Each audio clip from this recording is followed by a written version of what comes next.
what happens when markets get out of the growth phase? Well, the upper part of this diagram is intended to show in any given market, which is the blue circle, what happens during the growth phase. And what happens during the growth phase is that you just grow, right? We call it the just ship part of a market. You just get more and more and more and more of the same thing out there. This is Henry Ford, you know, buy a Ford in any color as long as it's black, just get there. But by the time you get to number 3, you got there. Now what, right? I mean, there is a telephone in every house in America. There is a car in every garage. Well, let's get 2 cars or 2 phones. Well, how would you do that? And that's where you start getting to diagram number 4. You start saying, well, hang on, you know, maybe one size doesn't fit all. Maybe we need not just a car, but we might want to have a sedan or a coupe or a station wagon. Or if you go to number 5, maybe we want to have a SUV or a minivan or one of these large station wagons. And so you start seeing the thing, we call it fractalization, where the market starts to get more and more granular around more and more specific offers, which are targeted in the consumer market at tighter and tighter demographics, right? And in the enterprise market at narrower and narrower vertical markets.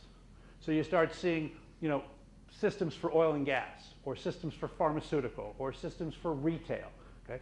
And in the demographics, you know, you see different demographics for, you know, systems for people who are 18 to 24, or soccer moms, or, you know, gun racks and pickups, and that kind of stuff.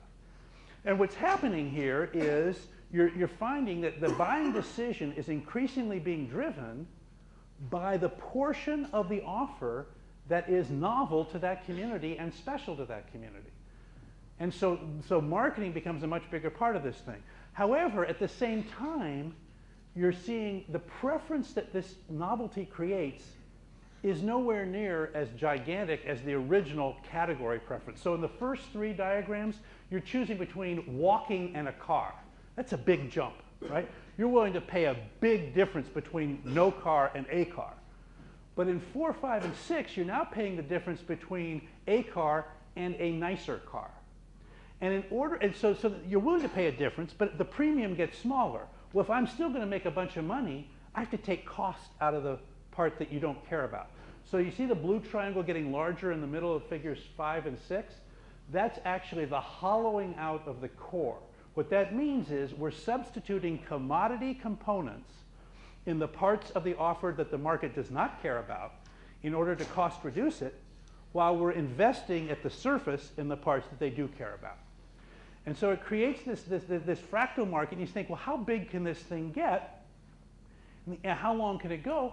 And the longer the market goes, the more this stuff happens, right?